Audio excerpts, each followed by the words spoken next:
한쪽에는 타이어가 잔뜩 쌓여 있고 반대쪽에는 높다란 울타리가 세워져 있습니다.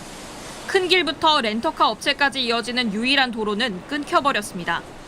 원래는 차량이 드나들 수 있는 길목이었는데요. 지금은 이렇게 양쪽에 울타리와 타이어가 설치돼 사람 한 명이 겨우 지나들 수 있는 좁은 길이 됐습니다. 7월 말 임대하던 주유소가 폐업한 뒤 울타리를 세운 땅 주인. 렌터카 업체에 통행료 명목으로 돈을 요구하기 시작했습니다.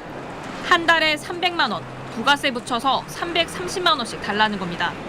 업체 측은 울며 겨자 먹기로 이 돈을 석 달간 줬습니다. 렌터카 일을 하고 있는데 하루에 1분 1초라도 차량 통행이 안 되게 되면은 영업 자체를 못 하고 폐업을 해야 될 상황입니다. 지금 죽을 지경입니다. 진짜 울고 싶습니다.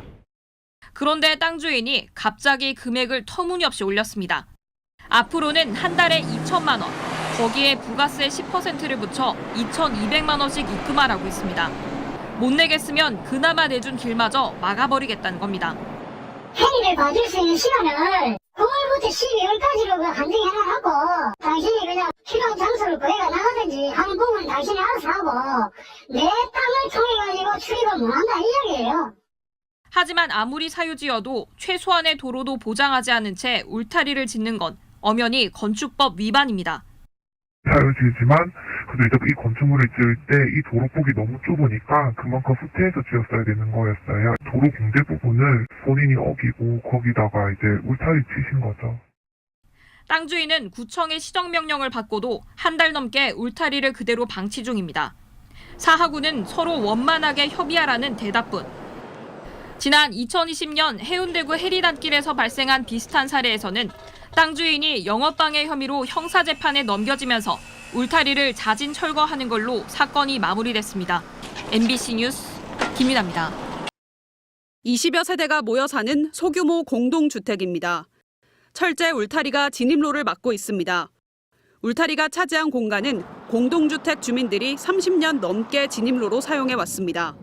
그런데 지난달 23일 땅 주인이 일방적으로 울타리를 설치한 겁니다.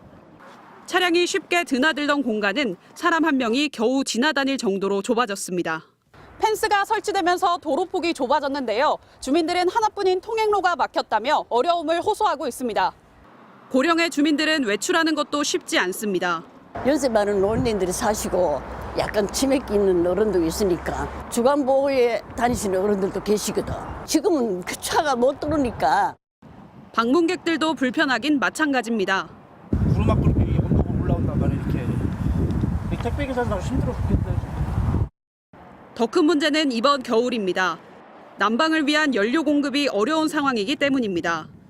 보일러 돌려야 되는데 LPG 가스 같은 게 안 들어오고 기름 떼시는 분은 또 기름을 못 넣고 그러니까는 생활이 안 되는 거지. 땅 주인도 할 말은 있습니다.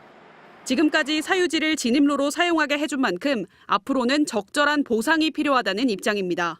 저는 한 사람이고 그건 다세대니까 저는 그분들끼리 의견을 모아가지고 저한테 몇 가지 제안을 해주시는 게 더 맞다고 생각을 해요. 관할 지자체도 방법이 없습니다. 건물 이외의 진입도로에 대해서 개인 소유의 재산권을 행사하는 사항이기 때문에 현재로서는 주민 간과 토지주 간의 협의를 통해서 해결할 수 있는 이게 유일한 방법이고요. 주민들은 법원에 통행 방해 금지 가처분 신청을 내기로 했습니다. MBC 뉴스 이초원입니다. 충북 청주시의 한 공장 밀집 지역, 굴착기 한 대가 진입로에서 아스팔트 포장을 깨뜨리고 있습니다. 도로 한쪽이 금세 갈아엎어집니다. 연휴 기간 공장들이 문을 닫은 사이 벌어진 일이었습니다. 주말에 이제 공장들이 다 이제 쉬고 있을 때 갑자기 포크레인을 동원해가지고 옆에 있는 도로를 다 파손을 시킨 경우예요. 출근하고 나서부터는 그 모든 업체들이 이제 차량이 전면 통제가 13개 공장들이 20년 가까이 이용하던 길을 갈아엎은 건 얼마 전 바뀐 땅 주인입니다. 땅 주인은 길을 계속 이용하려면 업체당 1억 원 이상을 내야 한다고 요구했고 공장들이 이를 거절하자 울타리를 쳐놓고 통행을 제한해왔습니다. 이에 공장들이 석 달 전 법원에 통행 방해 금지 가처분 신청을 했는데 결과가 나오기 전에 진입로를 사용하지 못하게 만들었습니다. 우회도로가 있지만 이곳 역시 땅 주인이 트랙터로 가로막고 있습니다. 자재 반입도 제품 출고도 할 수 없게 된 공장들은 결국 가동을 멈췄습니다. 뭐 자재가 없어서 일을 할 수가 없으니까. 그리고 또 뭐 만들었다고 해도 나가지도 못하고 뭐 도로가 저렇게 된 상황이라. 땅 주인은 돈을 내지 않으면 진입로 이용이 불가하다는 입장입니다. 이전까지 공짜로 쓴 도로를 앞으로도 사지 않고 그냥 계속 쓰겠다? 말도 안 되는 얘기고 적당한 가격에 협상이 들어오면 얼마든지 협상할 용의가 있어요. 관할 지자체도 뾰족한 방법이 없습니다. 저희가 저희 개발입법에 따라서 뭔가를 제지를 할 수 있는 방법이 없는 건 거죠. 사유지고 불법에 대한 사항이 또 아니다 보니까.